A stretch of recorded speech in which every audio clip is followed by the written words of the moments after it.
Le Vendée Globe a beau être l'Everest du solitaire, si on le prépare seul sur son petit plan d'eau, c'est se priver de l'expérience des autres. Jérémy Bayou a donc choisi de participer aux entraînements en flotte au Pôle France à Port-la-Forêt. Moi, voilà, je m'entraîne avec Armel Lecléache depuis 10 ans. On est d'accord tous les deux pour se dire des trucs et on progresse tous les deux ensemble. Et on est d'autant plus fort quand on se retrouve l'un contre l'autre après sur les lignes de départ. Donc oui, il y a un côté mutualisation. Maintenant, on est 6 bateaux. Il y aura 20 bateaux au départ du Vendée Globe. On espère que les 6 bateaux-là seront mieux armés que les autres, on va dire.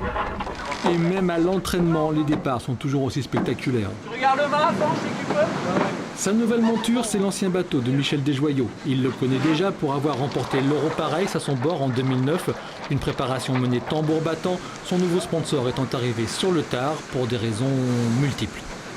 Voilà, le contexte économique, peut-être les objectifs aussi que moi je me suis fixé. Je voulais pas non plus aller au Vendée Globe à n'importe quel prix, sur n'importe quel bateau, quoi. Donc peut-être que mes ambitions, des fois, ont été jugées un petit peu trop élevées par certaines entreprises. Voilà, tout ça fait qu'effectivement j'ai trouvé un peu tard, mais mieux vaut partir tard et bien accompagné que tôt et mal accompagné.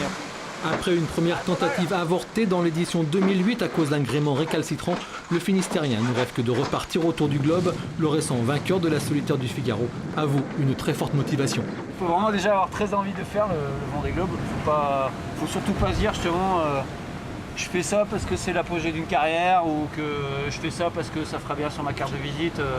Ça serait une très mauvaise motivation parce que c'est quelque chose, je pense, d'assez dur et de tellement impliquant qu'il faut le faire parce qu'on a envie d'en découdre, parce qu'on a envie de faire le tour du monde en solitaire et quelque part on sait que ça va pas être facile tous les jours.